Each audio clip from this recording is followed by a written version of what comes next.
نحمده ونصلي ونسلم على رسوله الكريم اما بعد فاعوذ بالله من الشيطان الرجيم بسم الله الرحمن الرحيم قال الله تبارك وتعالى في القرآن المجيد وإني لغفار لمن تاب وآمن وعمل صالحا ثم اهتدى صدق اللہ العظیم۔ عزیزان من، آج کا جو ہمارا عنوان ہے وہ ہے توبہ کی اہمیت اور توبہ کی فضیلت۔ رب ذوالجلال نے جا بجا توبہ کی اہمیت اور فضیلت کو بیان فرمایا۔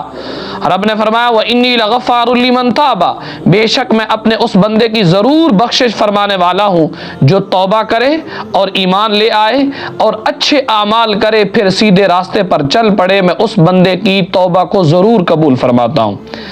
ہم سب کے آقا و مولا سید دو عالم صلی اللہ تعالی علیہ وسلم نے بھی توبہ کی اہمیت اور فضیلت کو بیان کرتے ہوئے ارشاد فرمایا۔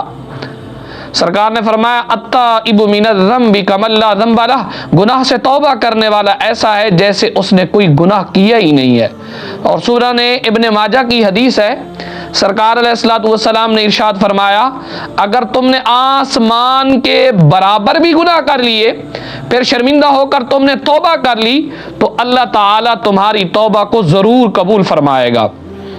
حجت الاسلام امام محمد بن غزالی رحمۃ اللہ تعالی علیہ آپ لکھتے ہیں مکاشفۃ القلوب کے اندر، حضرت عبداللہ بن مسعود رضی اللہ تعالی عنہ سے ایک شخص نے دریافت کیا، پوچھنے لگا اے عبداللہ ابن مسعود، میں گناہ کر کے انتہائی شرمندہ ہوں، میرے لیے کیا توبہ ہے؟ آپ نے اپنا چہرہ مبارک دائیں جانب موڑ لیا، وہ دائیں جانب آ کر کھڑا ہو گیا، کہنے لگا اے عبداللہ بن مسعود، میں نے گناہ کر لیا ہے، میں نے کثیر گناہ کیے ہیں، کیا میرے لیے توبہ کی گنجائش ہے؟ آپ نے اپنا چہرہ مبارک بائیں جانب کر لیا۔ وہ تیسری مرتبہ جب پوچھنے لگا، حضرت عبداللہ بن مسعود رضی اللہ تعالی عنہ آپ جلال کے اندر آ گئے، آپ کی آنکھوں مبارک سے آنسو کے قطرے جاری ہو گئے، آپ فرمانے لگے اے بندہ خدا، جنت کے 8 دروازے ہیں جنہیں رب کھولتا بھی ہے بند بھی فرماتا ہے، جہنم کے دروازوں کو کھولا جاتا ہے بند بھی کیا جاتا ہے، لیکن یاد رکھنا توبہ کا دروازہ ایسا ہے یہ کبھی بھی بند نہیں ہوتا۔ میرا رب فرماتا ہے میرا بندہ جب بھی میری بارگاہ کے اندر توبہ کرے گا میں اس کی توبہ کو ضرور قبول فرما لوں گا۔ اور اسی طرح حضرت موسیٰ کلیم اللہ آپ کے زمانہ پاک کے اندر ایک شخص تھا جو اپنی توبہ پر کبھی قائم نہیں رہتا تھا، توبہ کرتا اسے توڑ دیتا، توبہ کرتا اسے توڑ دیتا، اس نے عرصہ بیت دیا اسی کام کے اندر، توبہ کرتا ہے پھر توڑ دیتا ہے، توبہ کرتا ہے پھر توڑ دیتا ہے، حتیٰ کہ اسے اسی حالت کے اندر 20 سال گزر گئے۔ اللہ تعالیٰ نے حضرت موسیٰ کلیم اللہ کی طرف وحی کی اور فرمایا میرے اس بندے کو کہہ دو میں تجھ سے بڑا سخت ناراض ہوں۔ حضرت موسیٰ کلیم اللہ نے اس آدمی کو اللہ کا پیغام دیا تو وہ بہت غمگین ہوا، پریشان ہوا، اور اسی غمگینی کے عالم کے اندر بیابانوں کی طرف نکل گیا۔ وہاں جا کر کچھ اس طرح استغاثہ پیش کرنے لگا، فریاد کرنے لگا، کہنے لگا، عرض کرنے لگا مولا تیری رحمت جاتی رہی یا میرے گناہوں نے تجھے دکھ دیا؟ مولا تیری بخشش کے خزانے ختم ہو گئے یا بندوں پر تیری نگاہ کرم نہیں رہی؟ تیرے عفو درگزر سے کون سا بڑا گناہ ہے؟ تو کریم ہے مولا، میں تو بخیل ہوں، کیا میرا بخل تیرے کرم پر غالب آ گیا ہے؟ اگر تو نے مولا اپنے بندوں کو اپنی رحمت سے محروم کر دیا وہ کس کے دروازے پر جائیں؟ اگر تو نے انہیں اپنی بارگاہ سے دھتکار دیا تو یہ کہاں جائیں گے؟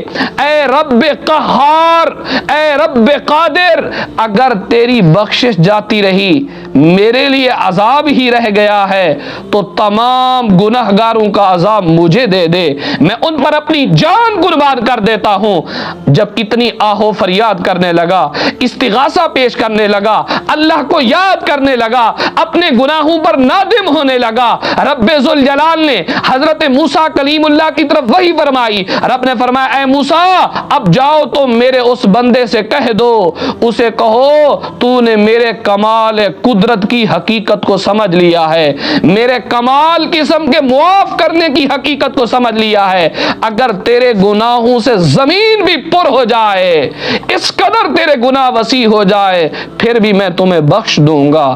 عزیزان من، اس سے ہمیں یہ سبق ملتا ہے، یہ درس ملتا ہے، یہ نصیحت ملتی ہے۔ انسان اللہ کی رحمت سے نا امید نہ ہو، اللہ کی بارگاہ کے اندر یہ نہ سوچے اب میں نے اتنا عرصہ گزار دیا ہے، میں نے اتنا وقت گزار دیا ہے، اب میں جاؤں گا تو میرا کیا بنے گا؟ کیا میرا رب میری توبہ کو قبول بھی کرے گا کہ نہیں کرے گا؟ یاد رکھنا، رب ذوالجلال اپنے بندے کو اپنی بارگاہ سے، اپنی رحمت سے نا امید اور مایوس کر کے نہیں بھیجتا، میرا رب ضرور عطا فرماتا ہے۔ اور اسی طرح تفسیر روح البیان کے اندر یہ روایت موجود ہے کہ بنی اسرائیل میں ایک جوان شخص نے 20 سال متواتر عبادت کی، اللہ کو یاد کرتا رہا، لیکن 20 سال اس نے گناہوں میں بسر کر دیے۔ ایک مرتبہ اس نے آئینہ دیکھا تو اسے داڑھی کے اندر سفید بال نظر آنے لگے، بڑھاپے کے آثار نظر آئے۔ وہ بہت غمگین ہوا اور بارگاہ رب العزت کے اندر گزارش کرنے لگا، اے رب ذوالجلال، میں نے 20 سال تیری عبادت کی، پھر 20 سال میں نے گناہوں میں گزار دیے، اے رب اگر میں تیری طرف لوٹ آؤں تو مجھے قبول کر لے گا؟ ایک فریاد کرنے لگا، اپنی دل کی بات اپنے رب سے کرنے لگا۔ جب اتنی بات کی، مولا اگر میں اب تیری طرف لوٹ آؤں کیا تو مجھے قبول فرمائے گا؟ اس نے ہاتف غیبی سے آواز سنی، آواز آ رہی تھی، اے بندے تو نے ہم سے محبت کی تھی تو ہم نے تمہیں اپنا محبوب بنا لیا تھا، اے بندے تو نے ہمیں چھوڑ دیا تھا تو ہم نے تمہیں چھوڑ دیا ہے، اور ہم نے تمہیں مہلت دی ہے، تو گناہ کرتا رہا، اور اے بندے اب اگر تو ہماری بارگاہ میں لوٹنا چاہتا ہے آ جا، ہم پھر بھی تمہیں اپنا محبوب بنا لیں گے۔ تو اس سے بھی ہمیں یہ درس ملتا ہے، اگر انسان سال ہا سال گناہوں کے اندر گزار دے لیکن سچے دل سے اپنے رب کو یاد کرے، رب ذوالجلال اپنے بندے کو مایوس اور نا امید اپنی بارگاہ سے نہیں بھیجتا۔ تو توبہ کرنے کے اندر دیر نہیں کرنی چاہیے، بلکہ توبہ وقت کے ساتھ جلد از جلد کرنی چاہیے، کیونکہ میرے نبی نے فرمایا التائب من الذنب کمن لا ذنب لہ، گناہ سے توبہ کرنے والا ایسا ہے جیسے اس نے کوئی گناہ کیا ہی نہیں ہے۔